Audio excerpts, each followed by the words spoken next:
So you were saying that you like following Lindsay? Yeah, I like following your wife. By the way, welcome to Off the Hook. So I like following your wife because she's jolly and she's positive, right? And she does what she wants to do. She's creating this the Frost design thing. I follow all that stuff. She's into the lights. I got my lighting back here, by the way. Lindsay, what do you think of the lighting here? I love that In lighting. Pat's custom little studio. I'm also a sponsored influencer now, Jonathan. I don't know if you know. I noticed that. I am a rags to respect sponsored influencer. But this is what I was That mean talking you just about. get free clothes? I get free clothes and they pay me monthly. I'm going to be doing some marketing for them like I do for you, podcasting and stuff like that. So Sweet. it's good. It's going to be really cool. But Lindsay is a prime example of following what she wants to do in her life and documenting it on Instagram and being in kind of like a flow state. She's jolly. I still have yet to try her pancakes. Maybe one day that'll happen. But I think that with social media, that's not always what I'm seeing now. There's a lot of division on social media right now, and people are entitled to their opinions. People have the freedom to say essentially whatever they want in this country because they are protected by the First Amendment, which is a beautiful thing. You and I both are pro all things that are based around the Constitution and the Bill of Rights in America and all that stuff. We don't always have to agree on everything, but you have the right to express how you feel. The thing that I'm getting at here is that some of those things might disrupt your flow state when you're surfing through the internet these days, because there's a lot of division. There's a lot of this, that, the other thing. There's a lot of, races coming up a lot. And guys like you and I, we work with all kinds of people. We love everybody. We speak on stages, shake hands, booty bump, do all kinds of stuff with all kinds of people. A lot of that doesn't even cross my mind because I don't really think in terms of, those types of lines or draw those types of lines. So when it's presented, I think that I'm like, oh man, but I understand why people are upset through that certain lens right now, because there's a lot going on with, police brutality. There's a lot going on with all these types of things. This is Off the Hook. We get real. And no one I know thinks that what happened with any of that is okay with George Floyd or with any of those things. That's not okay. Yeah. I don't think that anybody can think that it's okay, but no one does. But does that mean that we should fight with each other about how bad the country is?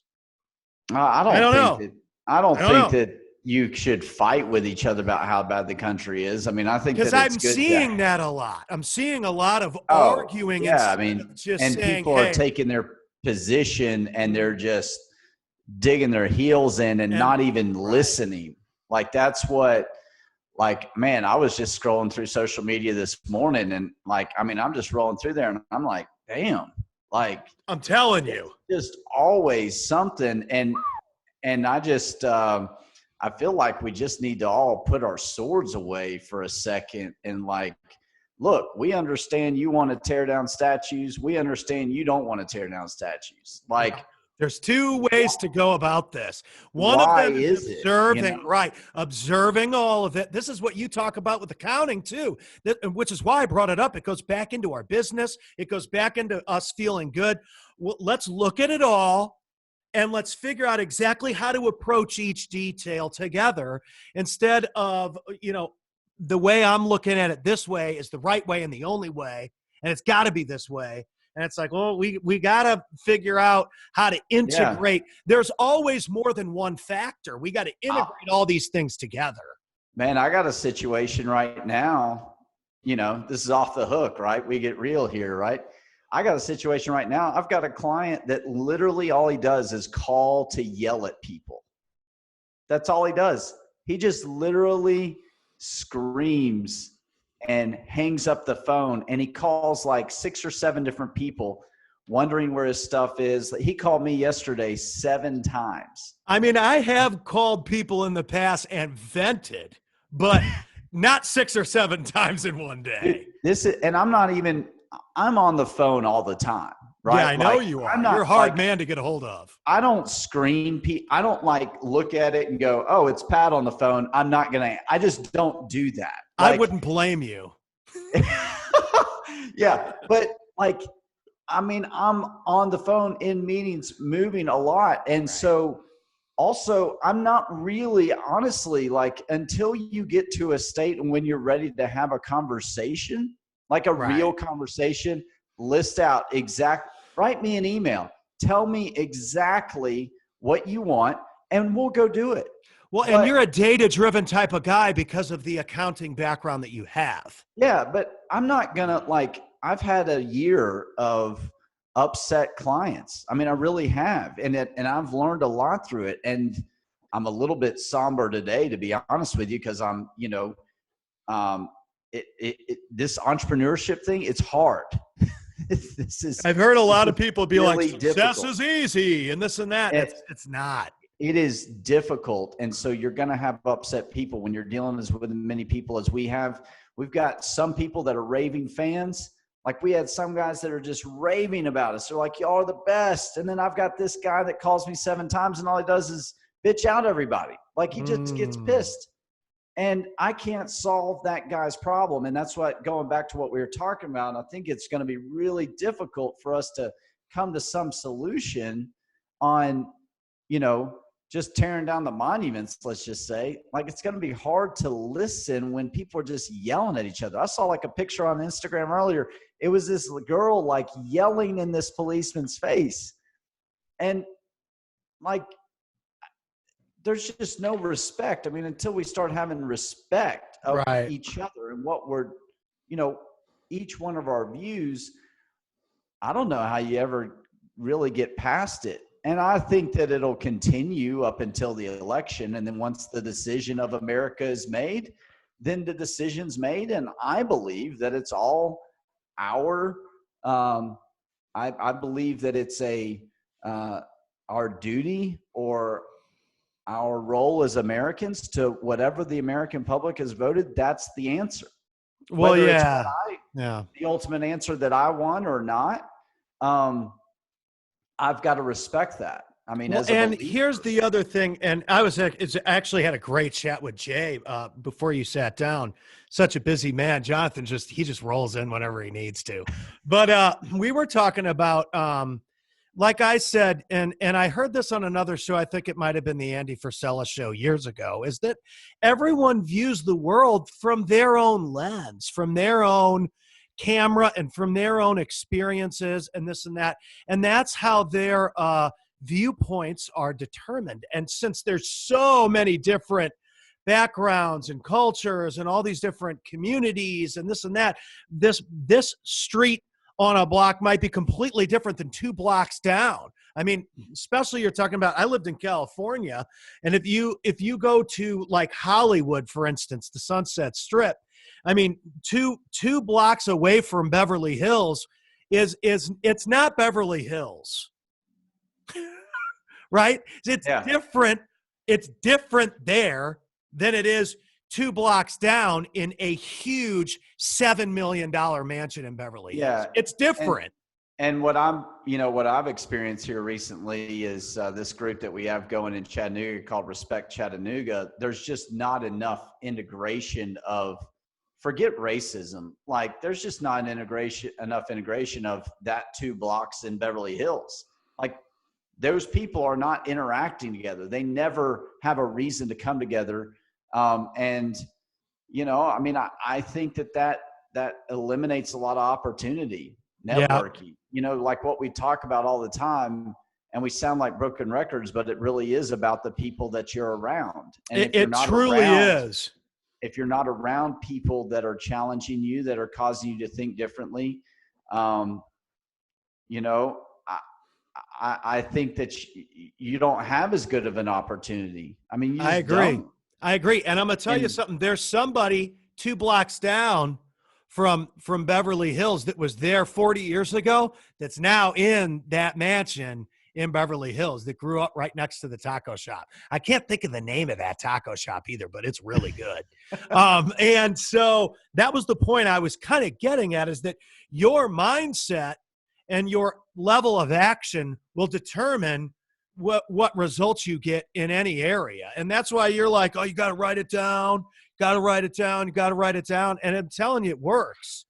I use a little spreadsheet where it's like leads and sales and this and that, and like the sales all turn green in the spreadsheet when they pay, and here's all the leads.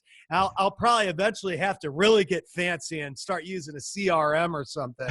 But it's crazy, man, how that it works. Triggers in your brain. I was sitting at my desk yesterday, and I was getting a little down, to be honest with you. Like nothing was really, just you're not down. landing punches. You feel like you're just throwing stuff into the wind. I know what it means. Yeah, it's just like, what the heck? And I was like, you know what? I need to update the board. So I started calling the salespeople and and on my team, and we started talking about our prospects, and I wrote those down and wrote down the amounts. And after doing that with about 5 or 6 of them, then I looked and I was like, wow, look at all the opportunity that we have. And then all of a sudden we started closing a couple of deals. And so I got myself out of it. But this whole past year, I talk about writing things down so much because that's the only thing that gets me out of my own thoughts and gets me out of the ditch that I put myself into. It's action. And man, and when I say put myself into, we put ourselves into our own, where we are right now, we're there because whether it's good or bad, we did it. We made choices. We made that happen. And it's all a matter of making choices to get out of that situation or to further that situation along. You have improved so much, man. Look at what you're wearing. You've got people that see you so much that they're like, you know what? It would pay off for Pat to be wearing our clothes.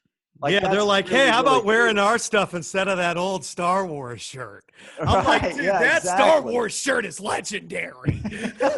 But that's awesome. So I just, the choices that we're making, and that's what, I even question myself sometimes about what I say on social media, or am I really living this out? Or is this just it's that whole fraud syndrome thing, right? That kind of comes back and forth. Are you really doing what you're saying that you're doing? Right. And I've been posting little Twitter motivations things while I'm sitting down doing my workouts in the morning because I'm posting those for me. Yeah. Yeah. You know what I mean? And all social media should be for you. It should be for you first. It should be for your team second. Who told me about that? Oh, Grant. I was about to say, Grant has told that to me too, where I wrote these books because that was the plan I needed to take first. And once I went through what was documented in those books, then I went and published it, and other people started getting similar results to me. Yeah. Yeah. He said it's for you, your team, your competitors, and then it's to get clients, which is, most people think of it as completely different, completely opposite of that.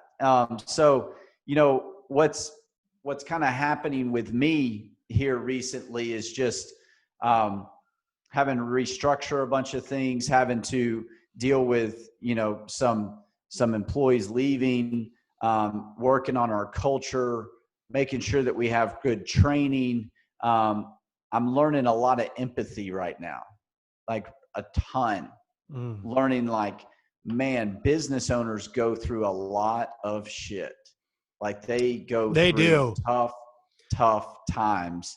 And that's something that especially I'm with about this whole forced closures and forced mandates. Dude, we've talked about this before, and it's months down the line now. These music venues and bars and restaurants that I used to play at are getting hammered right now.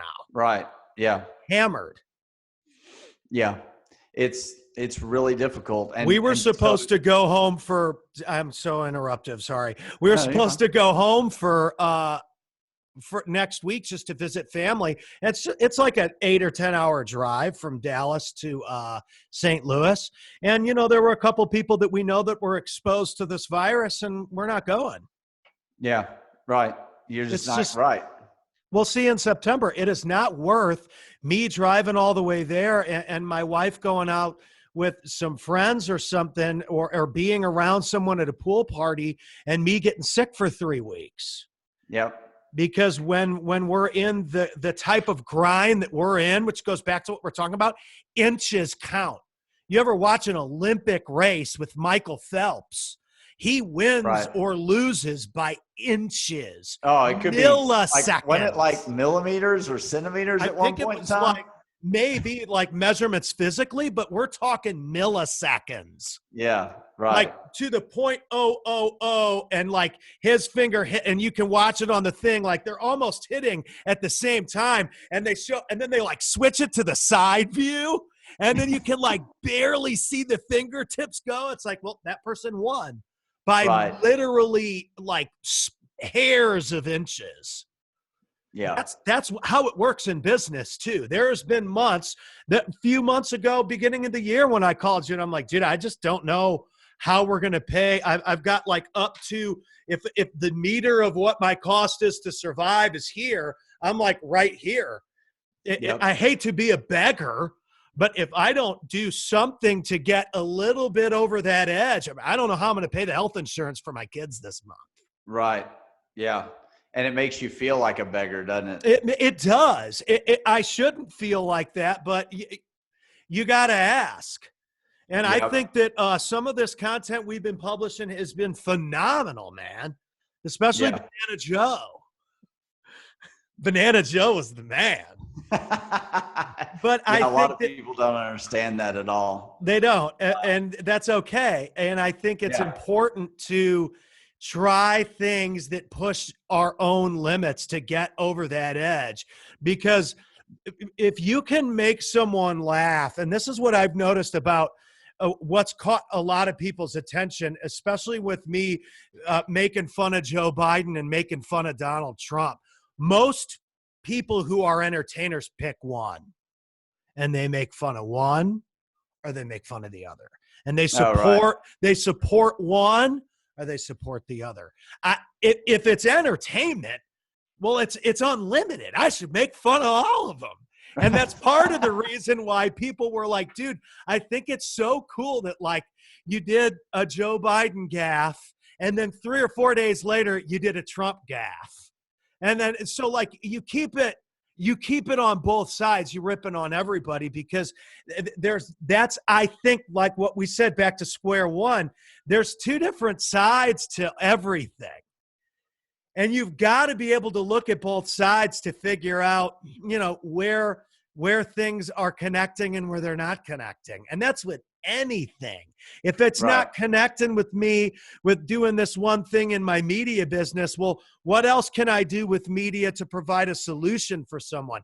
Let's look at the solutions that I can provide for business owners instead of what does Pat like to do the most. Right.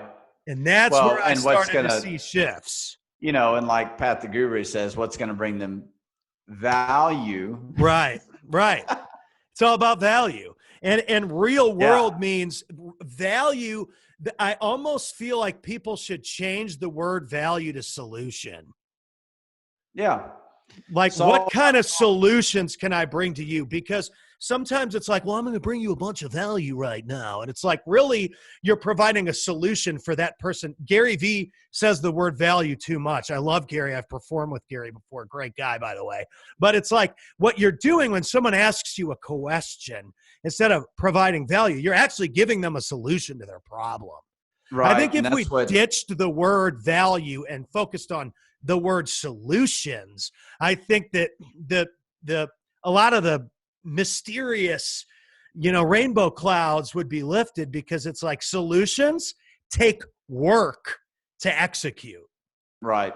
Yeah. I mean, and I think you're spot on there, because everybody has a problem they're trying to solve, right? Like, and just need, just value, that doesn't fix it. We need a solution with an action plan. yes, and that's what we've been doing with our services, is creating solutions for our clients and sticking to those solutions. So if a client, and this is the beauty of it as a business, if you haven't done this in your business, whatever your solution is, your services, basically for us, that's our services, whatever your solution is, sticking to that solution and only providing that solution, because that's what you're really good at. The rest of your business can be built off of that. And that's what I've been like, man, holy crap. Like, because we were this traditional CPA firm that most CPA firms, they're like, oh, we can do anything for you. We can do this form, this form, this form, this form. We're here for you. You're just buying our time. What we're trying to do, and what I'm starting to stay focused on, is these 7 solutions. This is how we help you. Do you want that or not? Well, and so you're also focusing on people actually scaling their business rather than just doing their taxes. Well, yes, exactly. I think people miss that about you guys, is my opinion.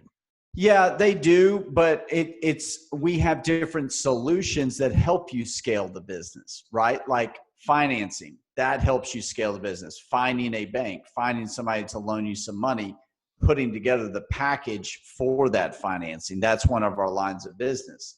Another one that I just started literally this week is a virtual CFO.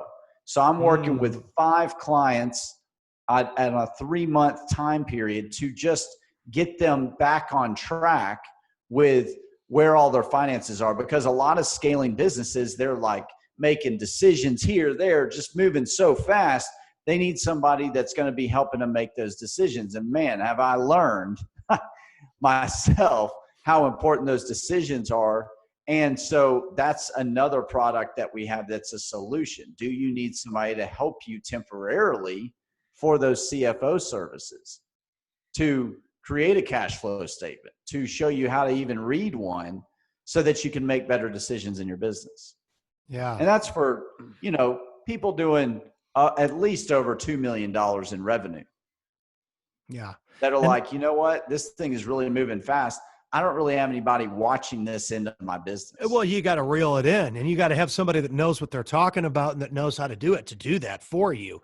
And this is where we talk about going from, $10K a month to $20K to $30K to $100,000 a month, is what systems am I going to put in place and what things am I going to lock down to help whoever I'm working with or whoever I'm surrounding with grow in the best way that I can possibly help them. And with media, there's an unlimited amount of people you can help.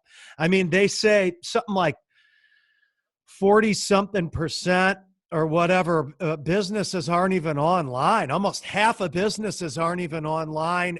And I mean, just on social media. That's crazy to me. Yeah. So nobody's going to find you if you're not online. I mean, that's how we found each other, essentially. I mean, I met you at an event, but I mean, I just started making content. I'm like, hey, this guy's got an event. I should totally be on this event. Why don't I write a song for it? Well, I mean, being online and being in these networks and everything, when you go to that event, it's amazing when you've done the work.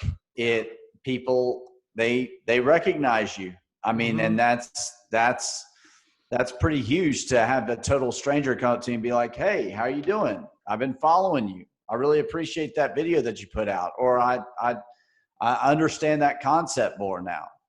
And I think that's the basis of what I was kind of ranting about at the beginning, is there is so much more opportunity in this country than anywhere else on the planet. And that's why people come from all over the world. My ancestors came here in 1892 from Ireland. My great grandfather was Patrick, by the way, and he was a bricklayer and he was a grave digger. So those are not glorious jobs by any means for an Irish immigrant who's broke shacking up with X amount of whoever many people he was living with. They're essential, though. Right. To create a better lifestyle for future generations of our family.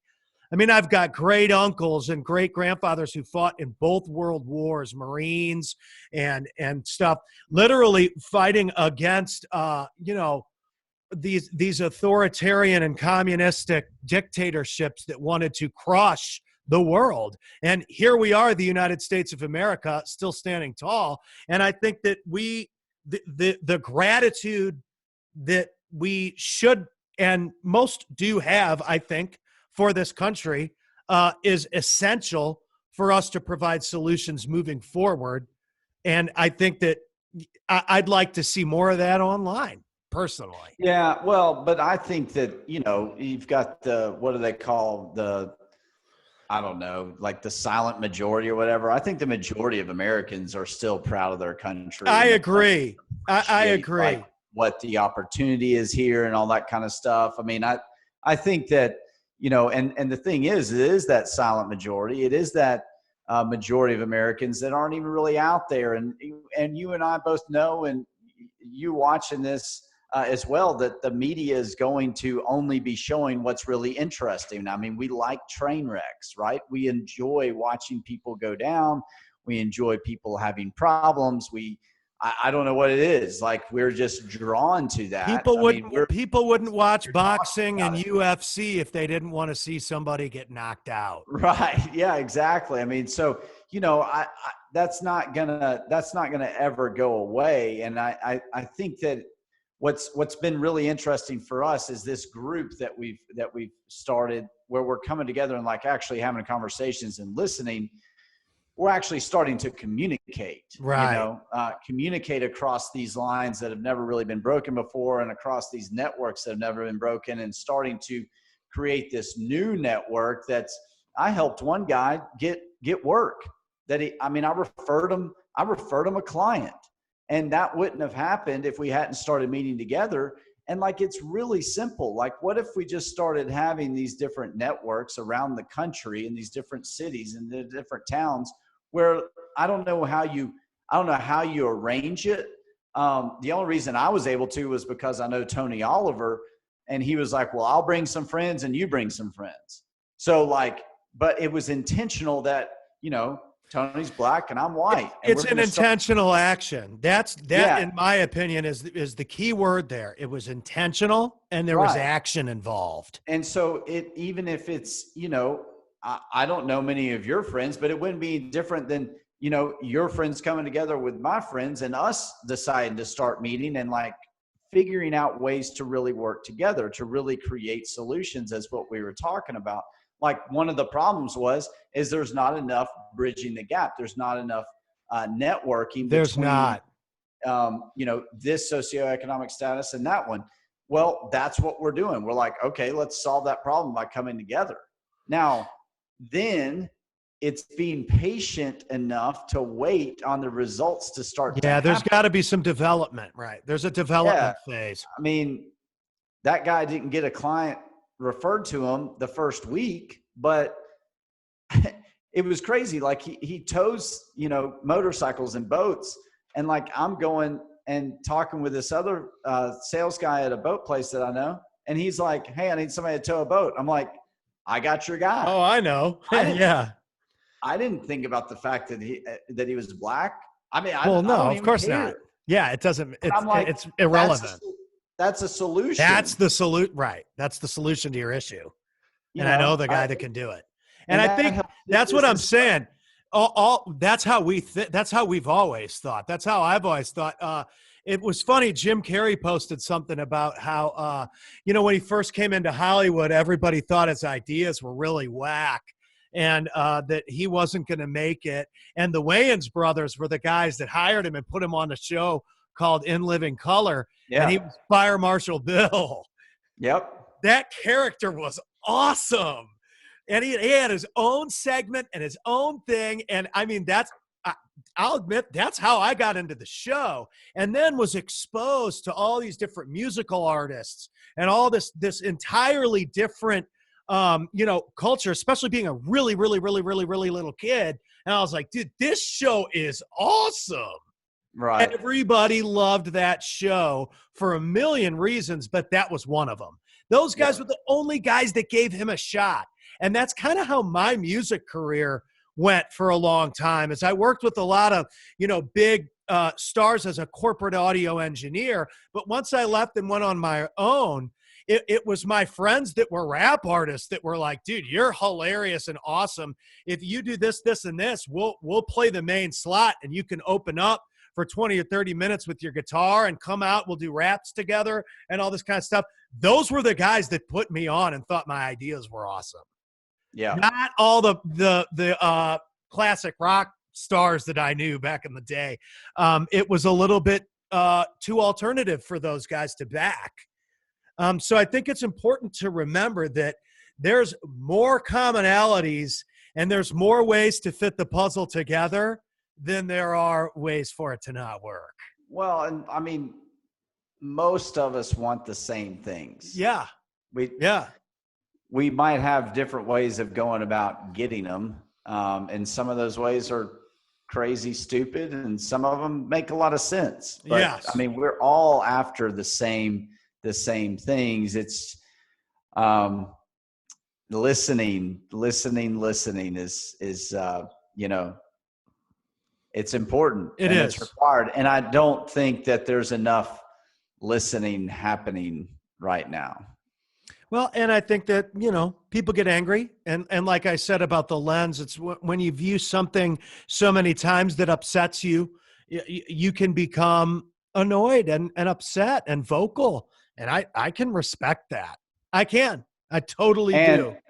And that's the great thing about this country is that expression, that freedom of expression still exists here more than anywhere else.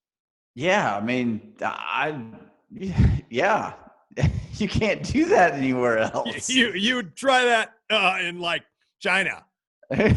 Who knows? I don't even know where to even say. You might have a hole in your head. Right. Yeah, exactly. I mean, I think that it's crazy what's going on right now. It's a little scary, to be honest with you. That's why I brought it up. For the first time, I think ever, I've become a bit concerned. And some people might say, hey, from our lens, we've been concerned for a long, long, long, long time. So welcome to the club. I've had friends say that to me, and I get that. Totally fair. Totally fair. But let's focus on the opportunity that we have right now to create a solution. Yep. Yeah. And like I said before, I mean, I think a lot of it is relative to the election. I think a lot of it has, everything. I think there's definitely some ties to that for sure. And I think it's going to get crazier before it gets. I think it is getting crazier. The end of it. I think it is getting crazier. Hey, that's safe to say. I can't wait to watch your videos if they ever do a debate. Who? Biden and Trump? Oh yeah. I mean, they have those two guys have given me so much comedic ammo, and I think anyone on either side would agree that those are some characters. Oh yeah, those are some characters. I mean, I barely even have to do editing on some of it. I just let the person say what they said. It's so dumb that I'm just like, all right, we'll see you next time. Right. Exactly. Watch the video. Some of it's not even edited. And then the Trump ones, he never lets me talk. If you guys get a chance to watch those, he yells at me and tells me I'm a terrible reporter the whole time. It's pretty ironic. Right. So anyway, I think it's important to try and have a laugh with certain topics. Obviously, other ones aren't so funny, but it's important to laugh it off a little bit. I think that again, some guru that was right said, when you force yourself to smile, it releases these brain compounds and chemicals that allow you to be happier. There is a chemical response in your brain to smiling and laughing, and it creates happiness throughout your day. So give it a shot. Yep. Love it. Give it a shot. My man, thank you so much for everything. I really appreciate you helping me grow and being there, and ups and downs, I'm sure will come and go, but long term, I think what we're doing and what we're on as a group, not just you and me, like you mentioned, is awesome. And so keep doing what you do, man, and let's talk soon. Appreciate it. Thank you. Yes, sir.